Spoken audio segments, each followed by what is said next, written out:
SER Podcast. Y en este momento está reunido el Pleno del Tribunal Constitucional, convocado de urgencia para estudiar el recurso que ha presentado el Senado contra la decisión del propio Constitucional, que vetó que el Parlamento pudiera tramitar y votar la reforma que desbloquearía el Tribunal. El Constitucional tiene que reafirmarse o no en su decisión esta noche.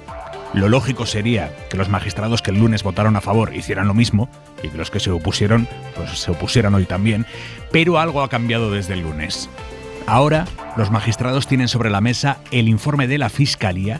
Es un informe elaborado no por un fiscal, sino por todos los fiscales de sala del propio Tribunal Constitucional. Y en ese informe los fiscales dicen dos cosas. La primera, se posicionan en contra de que el Tribunal Constitucional paralice la votación del Senado. La Fiscalía está en contra de las cautelarísimas que pidió el PP y a las que accedió el lunes el Constitucional. Y además, ojo, la Fiscalía dice que los dos magistrados conservadores afectados directamente por esta reforma tenían que haberse apartado de la votación y que hoy, de hecho, cuando se vote deberían no participar en esa votación. Miguel Ángel Campos, buenas tardes.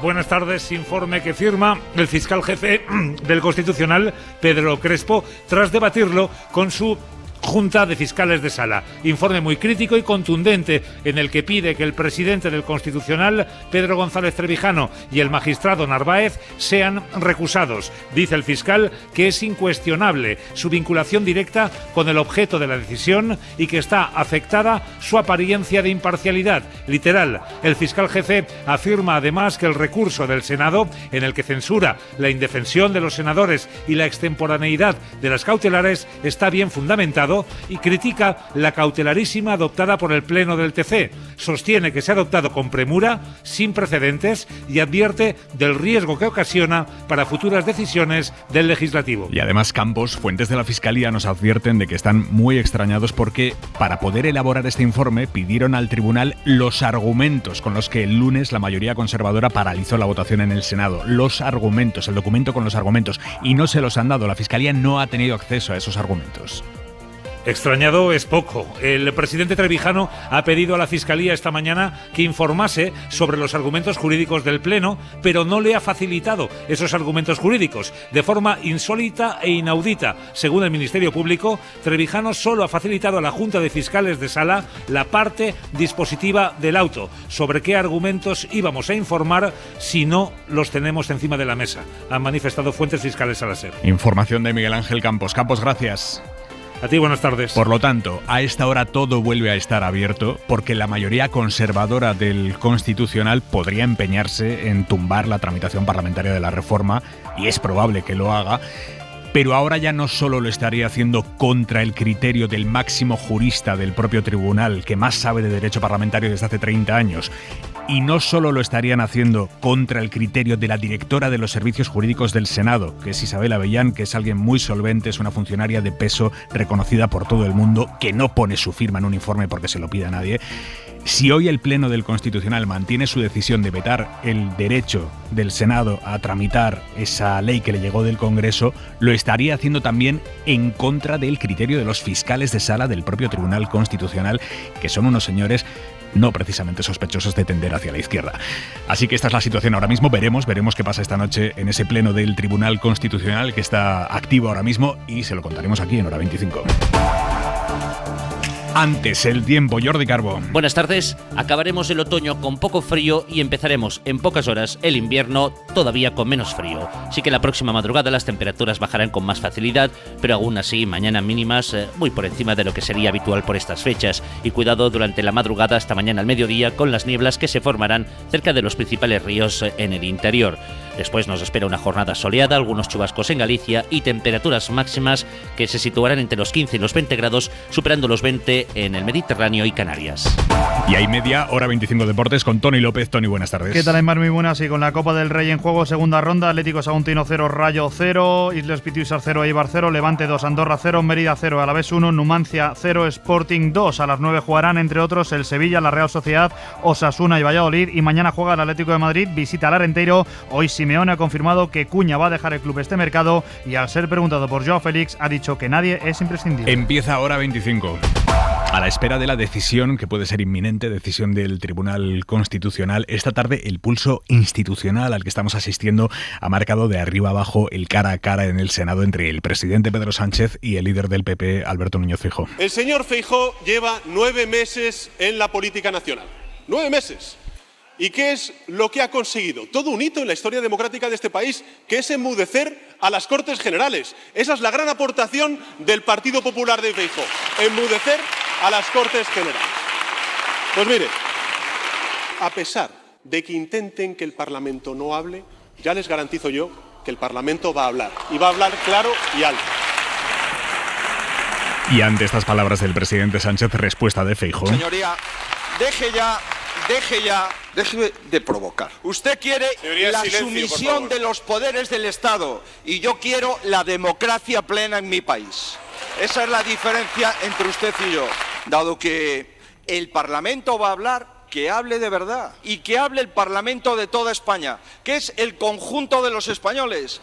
Convoque usted unas elecciones y hablamos de verdad, señor Sánchez. En el Senado está David Junquera. Junquera, buenas tardes. Buenas tardes. Desde el primer momento no se olía que Feijóo y Sánchez fueran a fumar hoy precisamente la pipa de la paz. ¿Va a seguir usted con el independentismo o alguna vez se va a pasar usted al constitucionalismo? Desde hace unas horas sucede que los poderes que le acompañan a usted y a su partido, de los poderes que les arropan, incluso también que les dirigen, han conseguido un hito: quitarle competencias que le había conferido la Constitución y los ciudadanos a los parlamentos. Recapacite. Tiene usted la posibilidad de volver a la Constitución y estoy aquí para ello. Ha llegado usted muy lejos, incluso más lejos que su antecesor. ¿Será porque no quiere usted correr la misma suerte que el señor Casado? El presidente dice que aunque intenten enmudecerlas, las Cortes hablarán alto y claro, y el líder de la oposición pide que las que hablen sean las urnas y hace un vaticinio. El señor Pedro Sánchez Pérez Castejón, del año 2019, no votaría al señor Pérez Sánchez Castejón del año 2022. No lo haría. Pues el Sánchez de 2022 se toma a guasa esos augurios. Ya saben ustedes, señoría, y si no les informo, que yo soy un tirano y que mi única obsesión es instaurar la República Bolivariana en España. Silencio, señorías. Pero sucede que este gobierno cumple la Constitución, ustedes cumplen con la Constitución y ellos son los que no cumplen con la Constitución.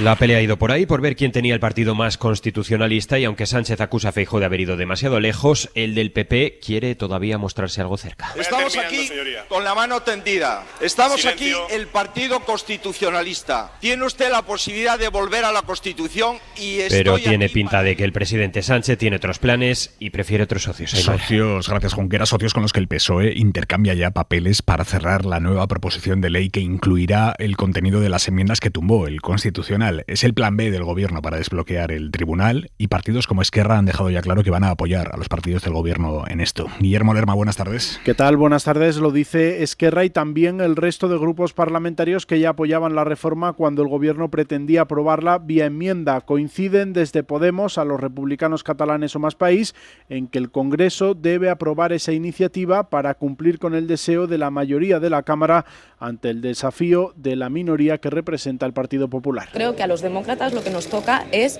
garantizar el normal funcionamiento de las instituciones y que eso hay que hacerlo de forma inmediata. Háganlo, nosotros no les dejaremos tirados. La reforma va a salir. El gobierno ya negocia con los partidos el detalle de esa propuesta que registrarán los grupos, pero que ayer, según varios portavoces, les hizo llegar el ministro Bolaños, que ha sido el encargado de defender la reforma ante los argumentos de la derecha. Pues parece que lo volverán a hacer, ¿no? Estos cada día recuerdan más a Junqueras y Puigdemont. Ustedes llegan hasta el límite con una única finalidad: poder ser mayoría aun cuando los españoles no se la den. La intención del Ejecutivo es presentar la iniciativa una vez el Constitucional haga público el auto, esperan que sea esta misma semana, para poder iniciar el trámite en el mes de enero. Por cierto, según el barómetro del CIS que hemos conocido hoy, la reforma de los delitos de malversación y de sedición ha pasado factura al Partido Socialista.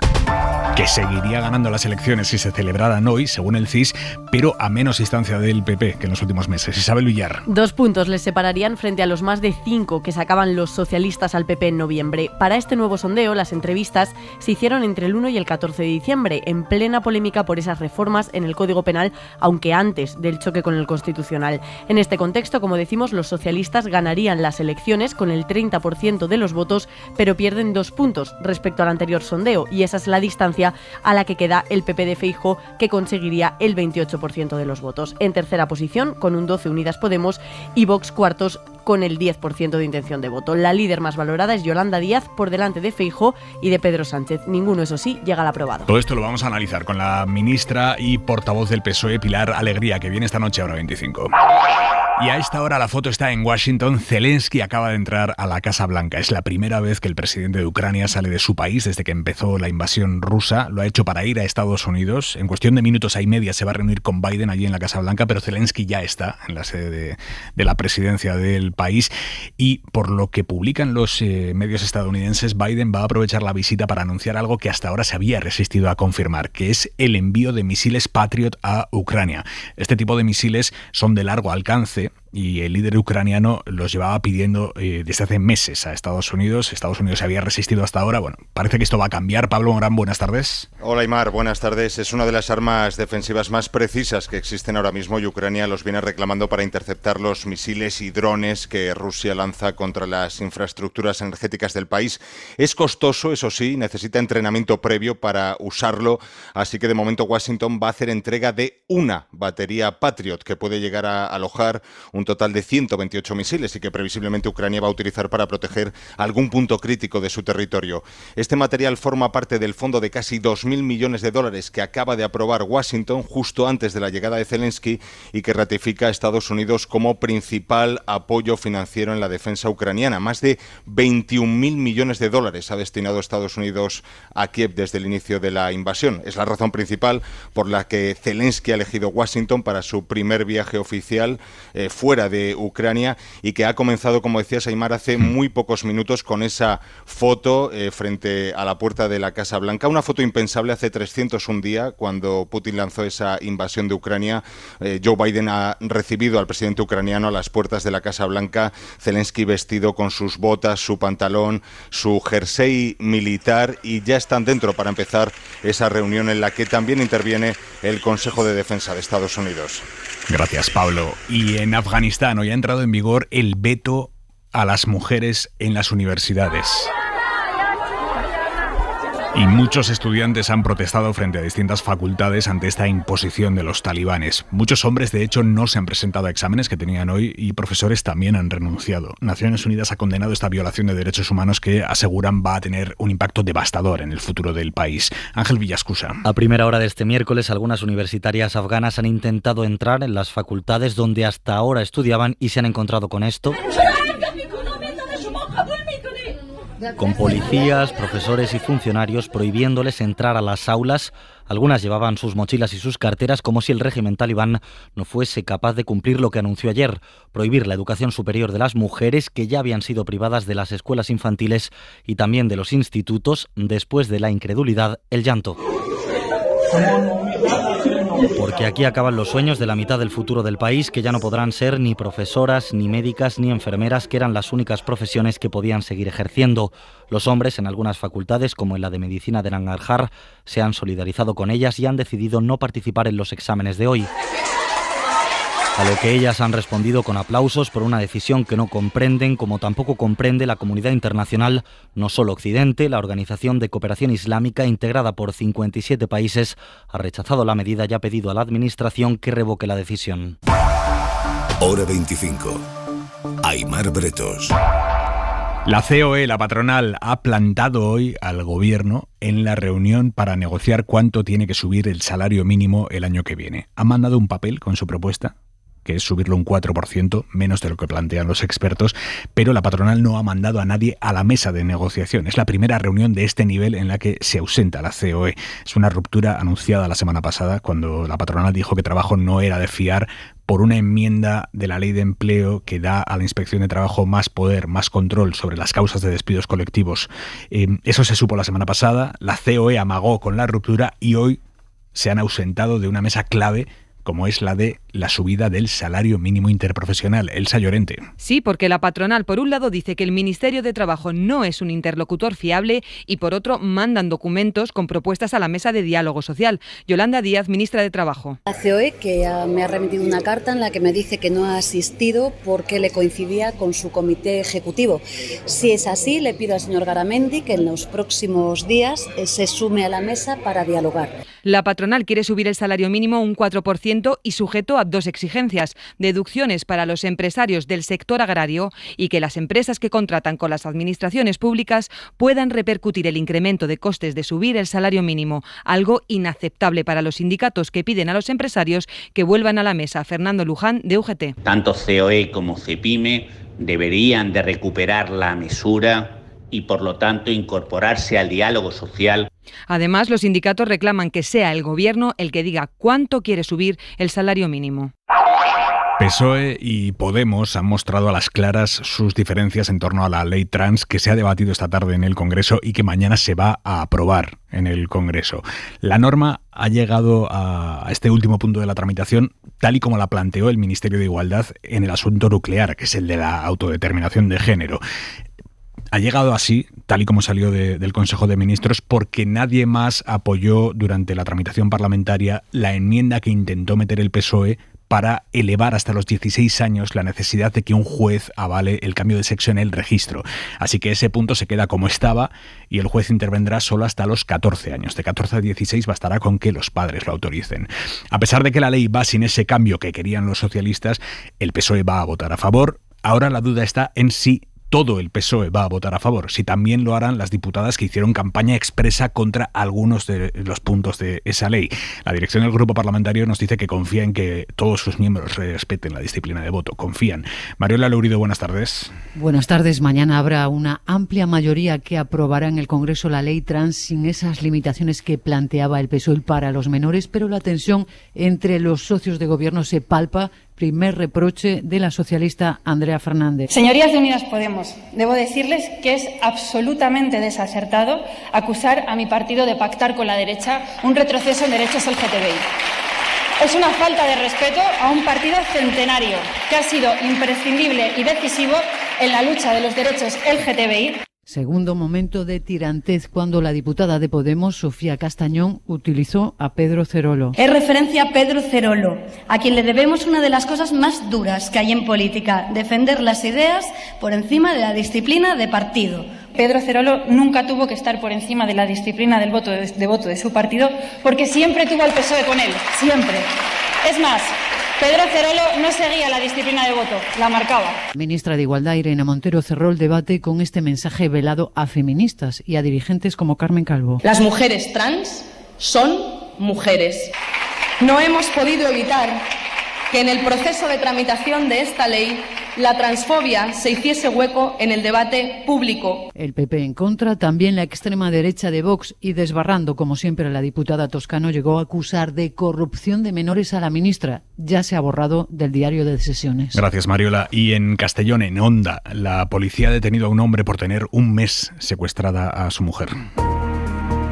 La tenía encerrada y atada en una habitación del domicilio que ambos compartían con candado. Fuentes consultadas por Radio Castellón aseguran que ella aprovechó un descuido de su marido cuando le dijo que tenía que ir al servicio para escaparse y pedir auxilio. Se lo pidió a una vecina. Esto en Castellón. Además, en Cataluña, concretamente en Tarrasa, los Mossos han arrestado a un hombre acusado de retener a una mujer e intentar violarla. Es el mismo hombre al que ya detuvieron hace 2 semanas por hacerle lo mismo a su expareja, a quien la policía liberó tras 10 días de secuestro. Entonces, el juez lo dejó en libertad provisional y le impuso una orden de alejamiento. Información de Jaume Maicas y de Andrea Villoria.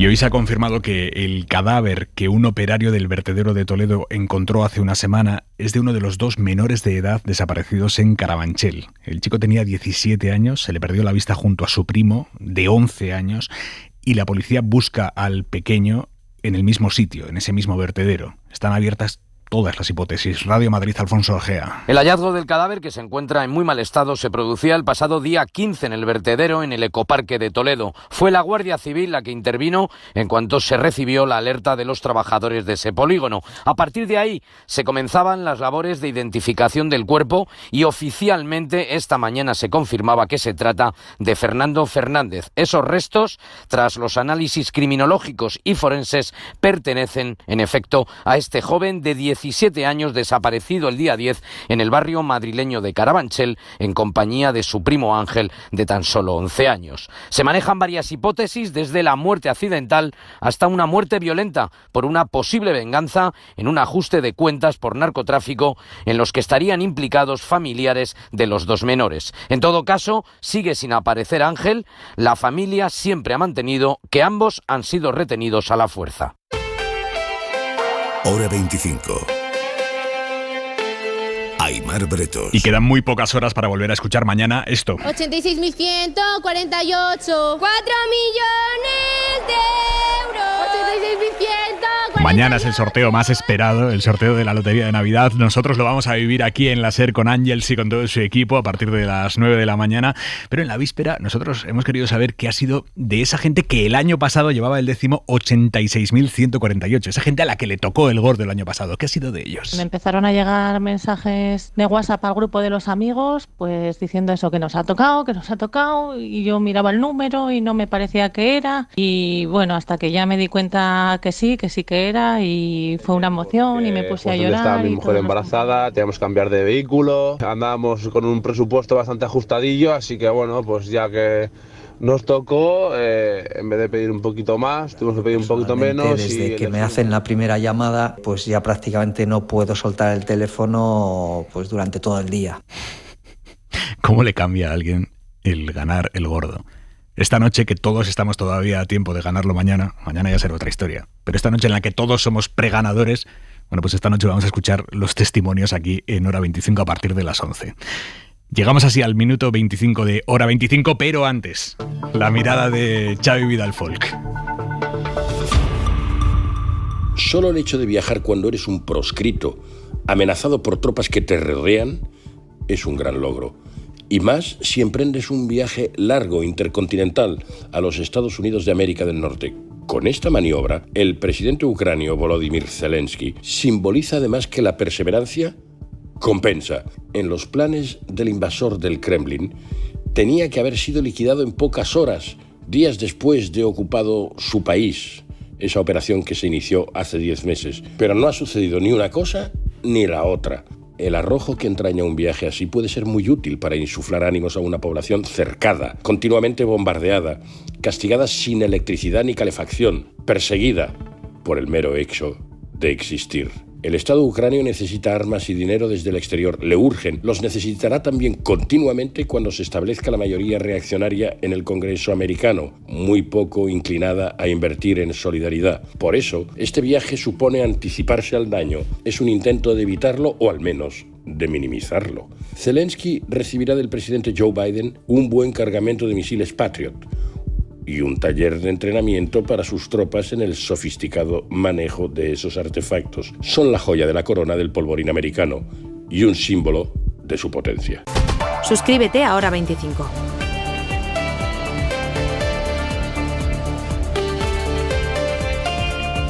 Para no perderte ningún episodio, síguenos en la aplicación o la web de la SER, Podium Podcast o tu plataforma de audio favorita. Cadena SER. La radio.